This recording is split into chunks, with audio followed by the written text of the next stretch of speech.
अस्सलाम वालेकुम व्यूअर्स, आप देख रहे हैं लियाकत फिजिक्स और आज हम अपना एक नया टॉपिक डिस्कस करने जा रहे हैं न्यूटन लॉज ऑफ मोशन। कि न्यूटन लॉज ऑफ मोशन क्या है, इन्हें हम किस तरीके से डिफाइन करते हैं। तो मैं आपको पहले थोड़ा इंट्रो करवा दूं। सर आइजैक न्यूटन हमारे पास फादर ऑफ फिजिक्स कंसिडर किए जाते हैं और मैकेनिक्स सर आइजैक न्यूटन की सबसे बड़ी ब्रांच है जो कि पूरे होल ओवर फिजिक्स को अपने अंदर कवर करती है। तो सर आइजैक न्यूटन ने हमें रिलेशन बताया इन तीन लॉज ऑफ मोशन के अंदर। किन चीजों का रिलेशन बताया? फोर्स का और मोशन का। यानी कि सर आइजैक न्यूटन ने बेसिकली इन तीन लॉज ऑफ मोशन के अंदर हमें बताया क्या, समझाने की कोशिश क्या की, ये समझाने की कोशिश की कि आखिर फोर्स और मोशन के दरमियान रिलेशन किस चीज का है। सही है कि आखिर फोर्स और मोशन एक दूसरे के साथ कनेक्टेड किस तरीके से हैं। तो इस हिसाब से हमारे पास जो पहला लॉ है, फर्स्ट लॉ ऑफ मोशन, वो हम अब डिफाइन करते हैं। फर्स्ट लॉ ऑफ मोशन जो है वो बड़ा इजी लॉ है और बड़ा कॉन्सेप्चुअल लॉ है। उसके अंदर आपको समझने में बड़ी आसानी होगी। आप देखें, स्टेटमेंट हमें फर्स्ट लॉ ऑफ मोशन की कहती है, the body change position when the net force apply on the body.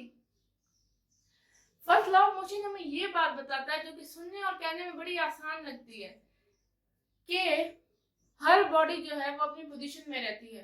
तब तक पोजीशन में रहती है जब तक उस बॉडी पर कोई एक्सटर्नल फोर्स ना अप्लाई हो। सही है।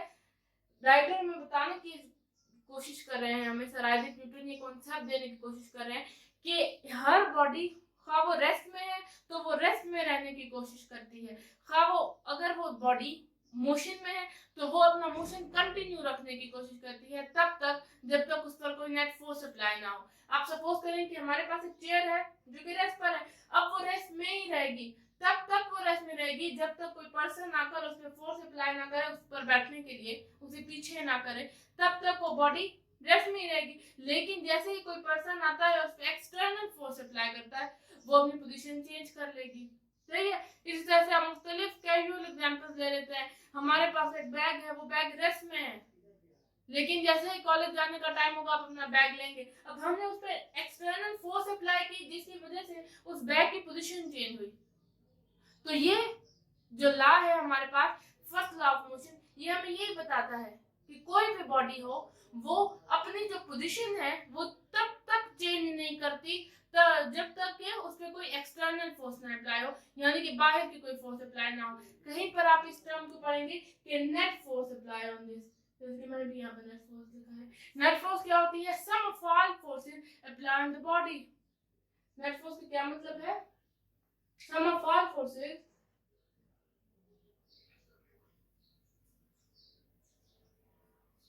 sum of all forces apply on the body। सही है। हमारे पास नेट फोर्सेस का ये मतलब है कि जितनी भी फोर्सेस अप्लाई हो रही हैं बॉडी पे उन सब का हम सम ले लेते हैं। सपोज करें आप कि हमारे पास एक बॉडी है, सपोज वो बैग ही पड़ा हुआ है हमारे पास। सही, वो बैग पड़ा हुआ है हमारे पास कबर्ड में, सपोज या हमारे बेड पे। अब उस बैग पर ग्रेविटेशनल फोर्स भी अप्लाई हो रही है। मैं सपोज आपको बता के डायग्रामेटिकली बता देती हूँ। हमारे पास ये बॉडी है, यहाँ से ग्रेविटेशनल फोर्स अप्लाई हो रही है। सही है। यहाँ से सपोज हम इस पर फोर्स अप्लाई कर रहे हैं, ये एक्सटर्नल फोर्स है। बॉडी, हम इस बॉडी को फोर्स अप्लाई करें कि वो इस तरफ मूव करे, किस तरफ? इस तरफ, फॉरवर्ड डायरेक्शन में मूव करे। सही है। अब यहाँ से ये आ रही है तो यहाँ पर रास्ते में फ्रिक्शन होगी, रगड़ होगी, जमीन। सही है। जो सरफेस है वो फ्रिक्शन पैदा करे। अब वहां पर फ्रिक्शनल फोर्स भी है, यहाँ पर ऊपर एयर होगी, एयर भी अपनी फोर्स लगा रही है। तो आप देखिए कितनी सारी फोर्सेस हैं जो एक वक्त पर एक बॉडी पर अप्लाई हो रही हैं, और उन सारे जो फोर्सेस हैं उनके सम को लेकर हम क्या कहते हैं कि ये इक्वल है नेट फोर्स के। मतलब कि वो जितनी भी फोर्सेस सिस्टम पे अप्लाई हो रही हैं उन सारे फोर्सेस को हम ऐड करके क्या कहते हैं उन्हें? Net force. तो हमारे जो पास जो स्टेटमेंट है वो स्टेटमेंट हमें ये बताती है कि जब हम किसी बॉडी पर फोर्स अप्लाई करते हैं तो उस बॉडी पर चेंज आता है। एक्सटर्नल फोर्स जब अप्लाई होगी तो उस बॉडी की पोजीशन के अंदर चेंज आएगा। इसके बाद हमें एक और कॉन्सेप्ट बताया जाता है कि when force is equal to 0, जब हमारे पास फोर्स 0 होगी, then acceleration is equal to 0। ये दो शराइत है हमारे पास। जब हमारे पास फोर्स 0 होगा, सही है, जो हम पुल और पुश अप्लाई कर रहे हैं बॉडी पर, जब फोर्स 0 होगा तो साथ में ऑटोमेटिकली हमारे पास जो एक्सेलरेशन है ना बॉडी की, वो खुद ब खुद 0 हो जाएगी। सही है, when force is equal to 0 then acceleration is equal to 0। Clear हो गया आपको? अब आप देखिए हमारे पास एक खास टर्म हम डिफाइन करते हैं इस law, first law of motion में, जिसे हम कहते हैं कि लॉ ऑफ इनर्शिया। क्या कहते हैं हम? Law of inertia. हमारे पास इनर्शिया क्या चीज है, वह अब हम पढ़ते हैं। अब आप देखिए, मैंने पहले आपको बताया कि किसी बॉडी के अंदर हम चेंज लाने के लिए क्या अप्लाई करते हैं? एक्सटर्नल फोर्स अप्लाई करते हैं। उस एक्सटर्नल फोर्स के अप्लाई होने की वजह से बॉडी की पोजीशन के अंदर क्या आता है? चेंज आता है। सही है। अब आप देखें, हमने अब सोचना ये है कि क्या मतलब कि एक बड़ी बॉडी है, सपोज कि हमारे पास बड़ा ट्रैवलिंग बैग है और उस पे मैं फोर्स अप्लाई करूं 1 न्यूटन, तो वो डिस्प्लेस हो जाएगा।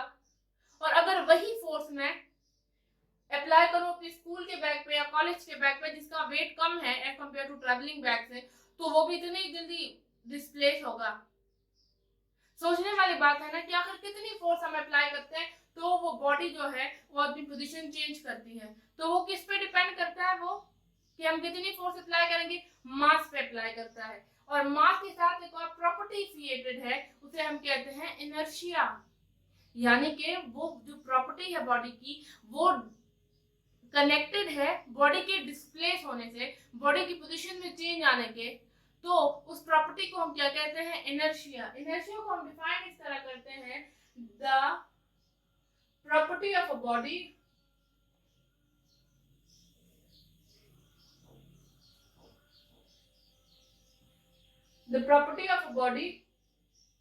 which oppose any change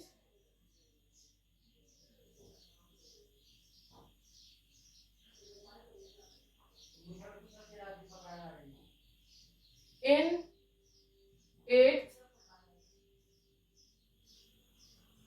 position। Inertia को हम इस तरीके से डिफाइन करते हैं कि इनर्शिया एक प्रॉपर्टी है किसी भी बॉडी की, जो कि किसी भी जो चेंज है ना उसकी पोजीशन को, उसे अपोज करता है, यानी कि उसे आने नहीं देता। And it is directly connected with mass. इसका यूनिट भी हमारे पास केजीज में आता है, इसकी डायमेंशन भी मास के साथ सेम है। सही है। तो आप खुद कंसीडर करें कि हमारे पास आप सपोज करें कि है, तो आप सपोज करें कि हमारे पास एक बड़ी बॉडी है जिसका मास ज्यादा है, तो हम जब उस पर फोर्स अप्लाई करेंगे तो क्योंकि उसका मास ज्यादा है तो उसका इनर्शिया भी ज्यादा है। इनर्शिया ज्यादा होने की वजह से उसका जो मास है, सही है, आप सपोज करें कि हमारे पास एक बड़ी बॉडी है, उस पर हम फोर्स अप्लाई कर रहे हैं। अब हम जब फोर्स अप्लाई करेंगे तो क्योंकि उस बॉडी का मास ज्यादा है तो साथ में उसका इनर्शिया भी ज्यादा है, और इनर्शिया ज्यादा होने की वजह से वो अपनी पोजीशन में चेंज नहीं आने देगा। एज वेल एज हमारे पास एक छोटी बॉडी है, मास कम है, साथ में इनर्शिया भी कम है। देखें, अब ये बड़ी बॉडी है, अब हम सपोज करते एक छोटी बॉडी है, मास इसका कम है, सही है, मास सपोज इसका 2 kg। तो जब हम इस पे 2 न्यूटन फोर्स भी अप्लाई करें तो क्योंकि इनर्शिया कम है तो बॉडी की पोजीशन के अंदर चेंज आ जाएगा। लेकिन जब हमारे पास एक हैवी बॉडी है तो हम जब 2 न्यूटन फोर्स उस पे अप्लाई करेंगे तो इनर्शिया क्योंकि ज्यादा है, तो वो जो बॉडी है वो उस रेजिस्टेंस को या उस एक्सटर्नल फोर्स को रेजिस्ट करेगी, यानी उसे अपोज करेगी, पोजीशन में चेंज नहीं आने देगी। इसकी सबसे बड़ी एग्जांपल हमारे पास क्या है? वही है कि हम जब एक ट्री लें, सही है, सपोज करें आपके यहाँ पर हमारे पास एक ट्री है, सही, हमारे पास एक ट्री है और उस ट्री के ऊपर हमारे पास एप्पल लगे हुए हैं, कोई भी फ्रूट आप सपोज करना है। जब हम इस ट्री पर फोर्स अप्लाई करते हैं, क्या अप्लाई करते हैं? फोर्स। हम इसे जर्क देते हैं, इसे हिलाते हैं, तो झटका देते हैं। तो झटका देने से पहले पूरा ट्री किसमें है? रेस्ट में है। सही है, पूरा ट्री किस फॉर्म में है? रेस्ट फॉर्म में है। लेकिन जैसे ही हमने इसे झटका दिया, ये जो एप्पल्स हैं ये नीचे आके गिर जाएंगे यूं। अब आप देखें कि ऊपर जो एप्पल्स थे वो रेस्ट में थे, क्योंकि जब हमने फोर्स अप्लाई की तो वो एप्पल्स किस फॉर्म में आ गए? वो एप्पल मोशन में आ गए। अब उस मोशन में आने के बाद वो एप्पल्स चाहते हैं कि वो अपनी पोजीशन फिर से अटेन करें, फिर से लें, तो वो ऊपर से गिरकर नीचे आ गए। नीचे आके आप एप्पल्स की फिर से फ्रूट की हालत देखेंगे तो वो फिर से रेस्ट फॉर्म पर ही होंगे। सही है, तो ये हमें बताता है न्यूटन का first law of motion, which is very important. अब हम सेकंड लॉ डिफाइन करते हैं। तो अब हम डिस्कस करने जा रहे हैं अपना सेकंड लॉ ऑफ मोशन के न्यूटन का सेकंड लॉ ऑफ मोशन हमें क्या बताता है। न्यूटन का सेकंड लॉ ऑफ मोशन हमें क्वांटिटेटिव फोर्स बताता है। पहले लॉ में हमने पढ़ा कि हम बॉडी पर फोर्स अप्लाई करेंगे, उसकी पोजीशन में चेंज आएगा। तो हमारे दिमाग में क्वेश्चन ये राइज हुआ कि आखिर कितनी फोर्स अप्लाई करेंगे हम, तो हम कितनी फोर्स अप्लाई करेंगे, ये आंसर हमें देता है न्यूटन का सेकंड लॉ ऑफ मोशन। सही है, तो अब हम स्टार्ट करते हैं न्यूटन का सेकंड लॉ ऑफ मोशन। हम स्टेटमेंट जो है ना इसकी, वो ऑफिशियल स्टेटमेंट नहीं है, हम इसकी मैथमेटिकल फॉर्म से ही इसकी जो स्टेटमेंट है उसे डिराइव कर सकते हैं खुद। तो पहले मैं आपको जनरल एग्जांपल से बताती हूँ कि न्यूटन का सेकंड लॉ ऑफ मोशन हमें क्या बताता है। तो आप देखें जरा, Newton second law of motion. ठीक है, हमारे पास किसी भी बॉडी के अंदर जब हम उसे डिस्प्लेस करते हैं तो उसके अंदर हमारे पास जरूर एक्सेलरेशन पैदा होती है। क्या पैदा होती है? एक्सेलरेशन। अब आप देखें किसी बॉडी के अंदर जो एक्सेलरेशन पैदा होती है, आप सपोज करें कि हमारे पास यहाँ सपोज कोई भी बॉडी है, मैंने इस पर यहाँ से फोर्स अप्लाई की।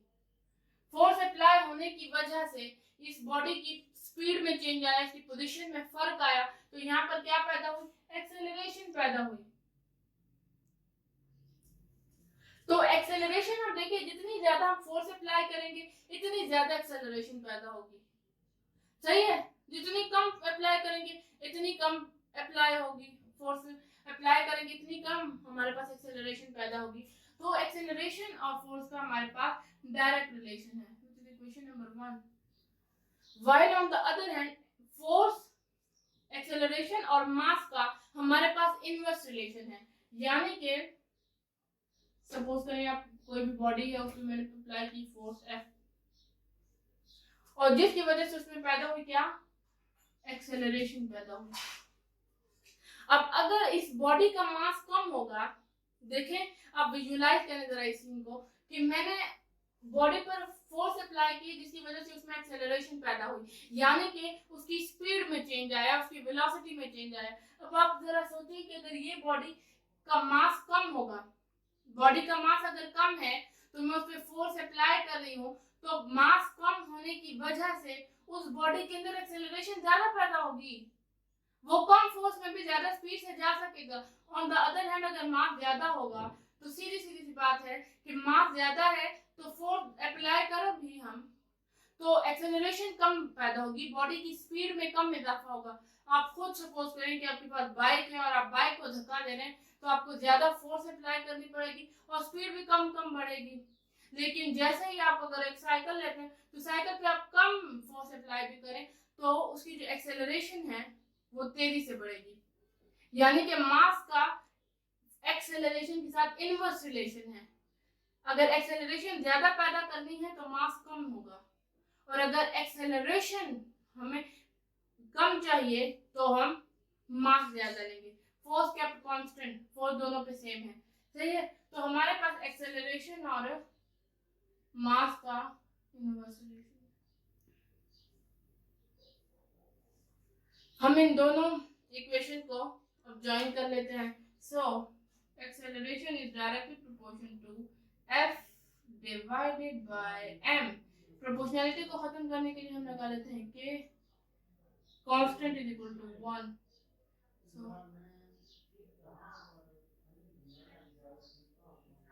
सही है, तो आप देखिए acceleration is equal to 4 divided by मास।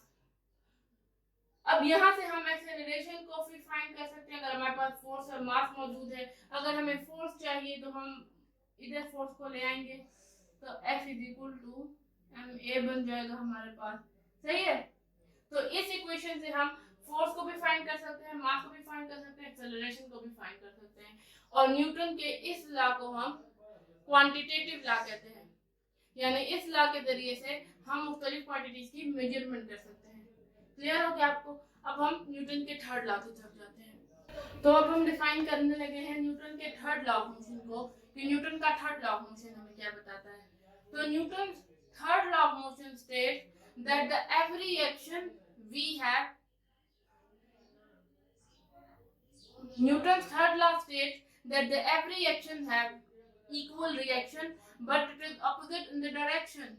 सही है। हम जो भी एक्शन करते हैं, यानी कि हम किसी भी बॉडी पर जो भी फोर्स अप्लाई करते हैं, वो बॉडी हमें उसका रिएक्शन उसी वक्त देती है, लेकिन वो रिएक्शन क्या होता है, it is opposite in the direction, वो ऑपोजिट डायरेक्शन के अंदर होता है। आप सपोज करें कि हमारे पास एक बॉल है, हमारे पास एक बॉल है और वो बॉल मैंने यहाँ से थ्रो की यहाँ, ये हमारे पास क्या हो गया, एक्शन।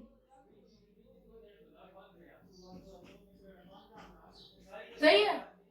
लेकिन जैसे ही बॉल इससे टकराएगा, बॉल फौरन इस डायरेक्शन में वापस आएगा, और इसे हम क्या कहते हैं, रिएक्शन। सही है। मतलब कि हमने एक्शन किया और बॉल ने हमें फौरन रिएक्शन दिया। अब देखिए मैग्नीट्यूड सेम आएगा यहाँ पर, लेकिन हमारे पास जो डायरेक्शन है वो ऑपोजिट आएगी। इसी सिंपल एग्जांपल हम ये लेते हैं कि जब हम जमीन पर चल रहे होते हैं तो हम जमीन पे एक्शन करते हैं पीछे की तरफ फोर्स लगाकर। सही, हम अपने पांव से जो जमीन है उसको पीछे की तरफ फोर्स लगाते हैं, एज अ रिएक्शन वो जो अर्थ है वो हमें फॉरवर्ड लेकर जाती है, आगे लेकर जाती है। सही है। तो ये क्या है, हमारे पास एक्शन और रिएक्शन का कॉम्बिनेशन है। हमारे पास मैग्नीट्यूड सेम है दोनों का, लेकिन डायरेक्शन चेंज है। आई होप आपको तीनों लॉस क्लियर हो गए होंगे, जो कि बहुत इजी और बहुत इंपॉर्टेंट है हमारे पास। आप अगर हमारी इसी तरह की फिजिक्स से रिलेटेड और वीडियो देखना चाहते हैं तो आप हमारा चैनल विजिट कर सकते हैं। Thank you so much.